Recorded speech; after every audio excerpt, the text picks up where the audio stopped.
اعوذ باللہ من الشیطان الرجیم بسم اللہ الرحمن الرحیم رب اشرح لی صدری ویسر لی امری واحلل عقدۃ من لسانی یفقہوا قولی ربنا زدنا علما اللہم فقہنا فی الدین اللہم انا نسألک علما نافعا رزقا طیبا وعملا متقبلا آمین یا رب۔ السلام علیکم ورحمۃ اللہ وبرکاتہ۔ آج کے سبق میں ہم دیکھیں گے آیت 169 سے 173۔ وَلَا تَحْسَبَنَّ، اور ہرگز نہ آپ گمان کرنا، الذین، ان لوگوں کو جو قتلوا، جو قتل کر دیے گئے، فی سبیل اللہ، اللہ کے راستے میں، امواتا، مردے، بلکہ احیاء، وہ زندہ ہے، عند پاس، ربہم، ان کے رب یعنی اپنے رب کے پاس، یرزقون، وہ رزق دیے جاتے ہیں۔ فرحین، فرح سے ہے، وہ خوش ہے، بما، بھی ساتھ، ما، جو ساتھ اس کے، جو یعنی اس پر جو، آتا، عطا کیا، ہم، ان کو، اللہ نے، من فضلہ، اپنے فضل سے، وَيَسْتَبْشِرُونَ، با، شین، را سے ہے، وا، اور یا سے شروع ہو رہا ہے، وہ، اور وہ خوش ہوتے ہیں، بالذین، ساتھ ان لوگوں کے، یعنی ان کے بارے میں، لم، نہیں، یلحقوا، وہ ملے، لام، ہا، قاف سے ہے، بہم، ان کو، من سے، خلفہم،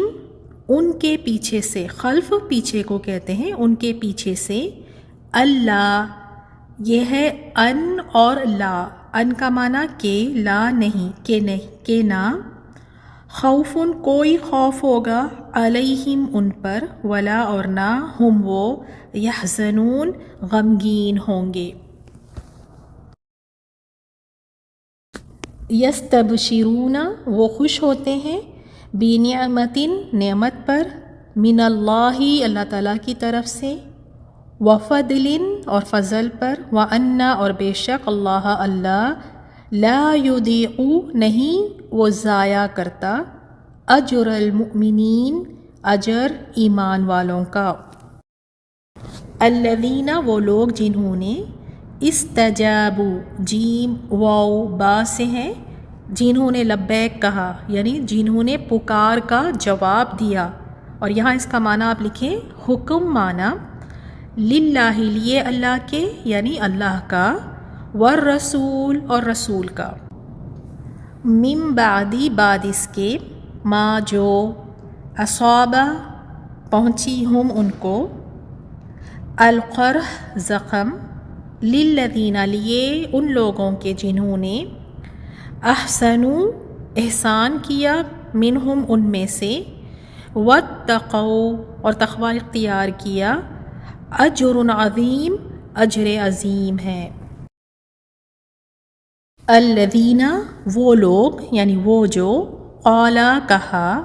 لہم، لیے ان کے، یعنی ان سے، الناس، لوگوں نے، ان، بے شک، الناس، لوگ، قد، تحقیق، جمعوا، وہ جمع ہو گئے ہیں، یعنی جمع کیا ہے، لشکر، بریکٹ میں لشکر لکھ لیں، لکم، لیے تمہارے، فخشوہم، خا، شین، یا سے ہیں، پس تم ڈرو، ہم، ان سے، تو زادہ، زیادہ کر دیا، ہم، ان کو، تو زیادہ کر دیا ان کو، ایماناً، ایمان میں، وقالو، اور انہوں نے کہا، حسب، کافی ہے، نا، ہم کو، کافی ہے ہم کو، اللہ، ونعم، اور کتنا اچھا، الوکیل، وکیل، کارساز ہے۔ ان آیات کو دیکھتے ہیں۔ اللہ تعالیٰ فرماتے ہیں، وَلَا تَحْسَبَنَّ الَّذِينَ قُتِلُوا فِي سَبِيلِ اللَّهِ أَمْوَاتًا، جو لوگ اللہ تعالیٰ کی راہ میں شہید کیے گئے ہیں ان کو ہرگز مردہ نہ سمجھیں، بل احیاء، بلکہ وہ زندہ ہے اپنے رب کے پاس، روزیے دیے جاتے ہیں۔ تو اس آیت میں بتایا گیا کہ واقعی شہداء کی جو زندگی ہے مرنے کے بعد، وہ زندگی حقیقی زندگی ہے، اس کا شعور اہل دنیا کو نہیں ہے، ہم یہ زندگی کو ہم سمجھ نہیں سکتے، لیکن قرآن میں بھی اللہ تعالیٰ نے اس بات کی وضاحت کر دی، اور آپ صلی اللہ علیہ وسلم نے بھی حدیث میں فرمایا کہ ان کی روحیں جو شہید ہو جاتے ہیں اللہ تعالیٰ کے راہ میں، ان کی روحیں سبز پرندوں کے سینوں میں داخل کر دی جاتی ہے، اور وہ جنت میں کھاتی پھرتی ہیں اور اس کی نعمتوں سے لطف اندوز ہوتی ہیں۔ اور پھر نیکسٹ آیت میں فرمایا اللہ تعالیٰ اپنا فضل جو انہیں دے رکھا ہے اس سے بہت خوش ہے، اور خوشیاں منا رہے ہیں ان لوگوں کی بابت جو اب تک ان سے نہیں ملے، ان کے پیچھے ہیں، اس پر کہ انہیں نہ کوئی خوف ہے اور نہ وہ غمگین ہوں گے۔ اب آپ دیکھیں اس میں اس بات کا ذکر کیا گیا ہے کہ جو لوگ پیچھے رہ گئے، یہ تو شہید ہو گئے اللہ تعالیٰ کے راستے میں، اور اللہ تعالیٰ کے فضل و کرم سے اب یہ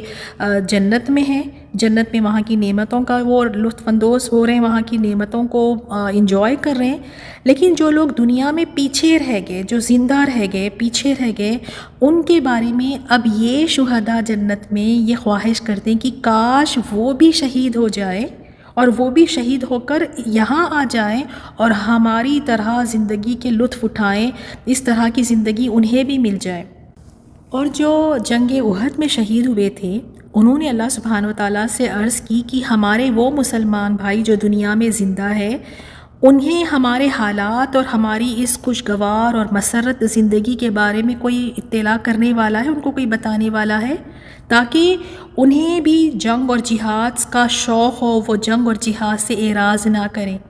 تو اللہ تعالیٰ نے فرمایا میں تمہاری یہ بات ان تک پہنچا دیتا ہوں۔ پھر اسی سلسلے میں پھر اللہ تعالیٰ نے اس آیت کو نازل فرمایا۔ اللہ تعالیٰ فرماتے ہیں اللہ تعالیٰ نے اپنا فضل جو انہیں دے رکھا ہے اس سے وہ بہت خوش ہے، اور خوشیاں منا رہے ہیں ان لوگوں کے بارے میں جو اب تک ان سے ملے نہیں، ان کے پیچھے ہیں، اس پر کہ انہیں نہ کوئی خوف ہے اور نہ وہ غمگین ہوں گے۔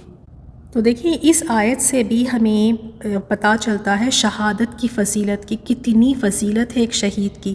اور ایک اور حدیث میں آپ صلی اللہ علیہ وسلم نے فرمایا کوئی مرنے والی جان جس کو اللہ تعالیٰ کے یہاں اچھا مقام حاصل ہے، دنیا میں لوٹنا پسند نہیں کرتی۔ یعنی کوئی ایسا مر گیا ہے اور وہ جنت میں ہے، اس کو اچھا مقام ملا ہے، وہ کبھی دنیا میں واپس آنا نہیں چاہے گا۔ کون چھوڑ کر آنا چاہے گا وہاں کی نعمتوں کو؟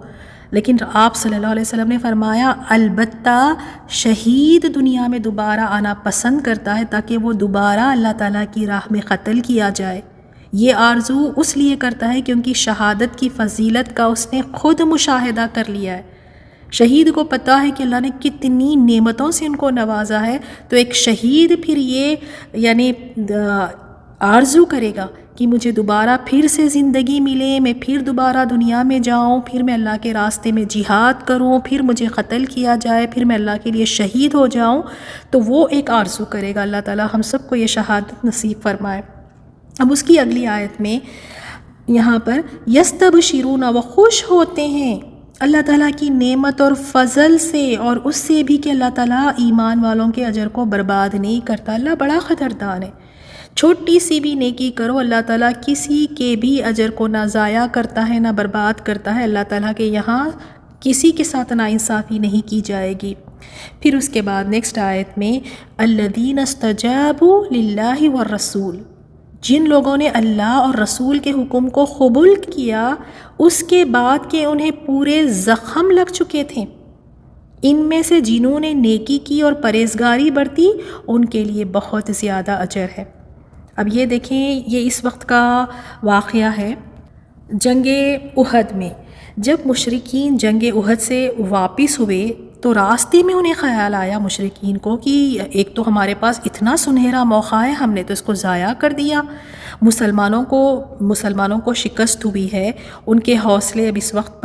وقت پر مسلمانوں کو جب شکست ہوئی تھی تو ان کے حوصلے اور خوف زدہ تھے، ان کے حوصلے بھی بڑے پست تھے۔ تو مشرکین کو یہ خیال آیا کہ بھئی اس سے تو ہمیں فائدہ اٹھانا چاہیے، اور انہوں نے یہ سوچا کہ اس کا فائدہ اٹھا کر مدینے پر اس وقت پر ہم حملہ کر دیتے ہیں۔ اس سے یہ ہوگا کہ اسلام کا جو نام ہے، اسلام یعنی ختم ہو جائے گا، اسلام اس سرزمین سے نیست و نابود ہو جائے گا۔ اب ادھر آپ صلی اللہ علیہ وسلم جب آپ وہاں پر مدینہ پہنچے تو آپ صلی اللہ علیہ وسلم کو یہ اندیشہ ہوا کہ شاید مشرکین ہو سکتا ہے کہ پھر پلٹ آئے، تو لہٰذا آپ صلی اللہ علیہ وسلم نے صحابہ کرام کو لڑنے کے لیے آمادہ کیا۔ آپ صلی اللہ علیہ وسلم کے کہنے پر صحابہ تیار ہو گئے، اس کے باوجود کہ کئی لوگ شہید ہوئے تھے، اس پر یہ بہت ہی زیادہ غمگین تھے، یہ بہت زخم لگے ہوئے تھے، ابھی تو جہاد ختم ہوا، ابھی تو جنگ ختم ہوئی، اور آپ صلی اللہ علیہ وسلم نے دوبارہ کہا کہ پھر سے تیار ہو جاؤ، تو وہ سب تیار ہو گئے۔ اور یہ بات مشرکین کو محسوس کر لیا انہوں نے، اور وہ کیا کیے، وہ اپنا ارادے کو بدل لیے اور حملہ کرنے کے ارادے کے بجائے مشرکین واپس چلے گئے۔ اور پھر آپ صلی اللہ علیہ وسلم بھی صحابہ اکرام کے ساتھ واپس آ گئے۔ تو اس آیت میں مسلمانوں کے اس جذبے کی اللہ تعالیٰ نے تعریف کی، جو جس جذبے کے ساتھ زخمی ہیں، تھکے ہوئے ہیں، کئی لوگ شہید ہوئے ہیں، اس کے بعد بھی پھر دوبارہ جب کہا کہ تیار ہو جاؤ جنگ کے لیے تو سب تیار کھڑے ہو گئے، تو اس پر اللہ تعالیٰ نے ان کے اس جذبے کی یہاں پہ تعریف کی۔ اور بعض کہتے ہیں کہ یہ آیت کا جو سبب نزول ہے وہ یہ ہے کہ ابو سفیان کی اس دھمکی کو بتلایا کہ آئندہ سال بدر صغریٰ میں ہمارا تمہارا مقابلہ ہوگا، یعنی اس وقت پر ابو سفیان ابھی مسلمان نہیں ہوئے تھے، تو جس پر مسلمانوں نے بھی اللہ اور رسول کی اطاعت کا جذبے کا مظاہرہ کرتے ہوئے جہاد میں بھرپور حصہ لینے کا عزم کر لیا۔ اگلی آیت میں الذین قال لهم الناس، وہ لوگ کہ جب ان سے لوگوں نے کہا کافروں نے تمہارے مقابلے پر لشکر جمع کر لیے ہیں، تم ان سے خوف کھاؤ، تو اس بات نے انہیں ایمان میں اور بڑھا دیا اور کہنے لگے ہمیں اللہ کافی ہے اور وہ بہت اچھا کارساز ہے۔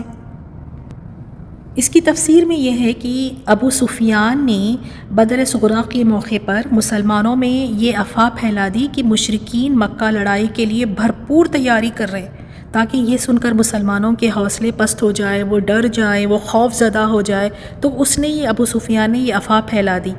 اور بعض روایت میں یہ ہے کہ یہ کام شیطان اور اس کے چیلوں کے ذریعے سے لیا تھا۔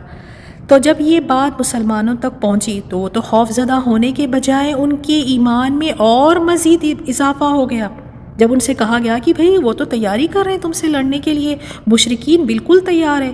سننے کے بعد ان کے ایمان میں اور زیادہ اضافہ ہو گیا۔ تو دیکھیں اس آیت سے بھی یہ دو باتوں کا ہمیں پتہ چلتا ہے کہ ایمان میں کمی بیشی ہوتی رہتی ہے، جیسے یہاں بتایا نا ان کے ایمان میں اور اضافہ ہو گیا۔ اور دوسرا اس سے یہ بھی معلوم ہوا کہ جو مصیبتوں کے وقت اگر کوئی مصیبت ہمیں پہنچے تو اس وقت ایمان والوں کا شیوا کیا ہوتا ہے، ان کا بھروسہ اور توکل اللہ ہی پر ہوتا ہے۔ جیسے انہیں یہاں ڈرایا گیا نا کہ وہ لوگ تو تیار ہیں آپ لوگوں پر حملہ کرنے کے لیے، مشرکین تو بالکل تیار ہے، تو مسلمانوں نے جب اس وقت پر یہ بات سنی تو ان کا ایمان بڑھ گیا، اور انہوں نے کیا جواب دیا اس پر، حسبنا اللہ ونعم الوکیل، ہمیں اللہ کافی ہے اور وہ بہت اچھا کارساز ہے۔ اور اسی طرح ابراہیم علیہ السلام کو بھی نا جب آگ میں ڈالا گیا تو انہوں نے بھی یہی کلمات پڑھے تھے، انہوں نے بھی یہی کہا تھا۔ تو ہمیں بھی چاہیے کہ اگر کوئی حالات بگڑے ہوئے ہیں، کوئی مصیبت ہے، کوئی پریشانی ہے، کوئی ڈرا رہا ہے، کوئی دھمکا رہا ہے، کسی چیز سے ہم ڈر رہے ہیں، تو اس وقت پر خوف زدہ ہونے کے بجائے ہمیں کیا کہنا ہے، اللہ تعالیٰ ہے نا، اللہ کافی ہے، وہ بہت اچھا کارساز ہے، وہ بہت اچھا وکیل ہے۔ اللہ تعالیٰ ہم سب کو ایسا توکل عطا فرمائے، اللہ تعالیٰ ہم سب کے ایمان میں اضافہ فرمائے۔ ان آیات کی تلاوت سنیں۔ السلام علیکم ورحمۃ اللہ وبرکاتہ۔ ولا تحسبن الذين قتلوا في سبيل الله أمواتا بل أحياء عند ربهم يرزقون فرحين بما آتاهم الله من فضله ويستبشرون بالذين لم يلحقوا بهم من خلفهم ألا خوف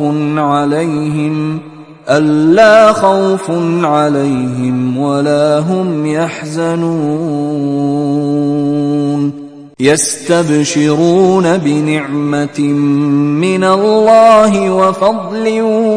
وأن الله لا يضيع أجر المؤمنين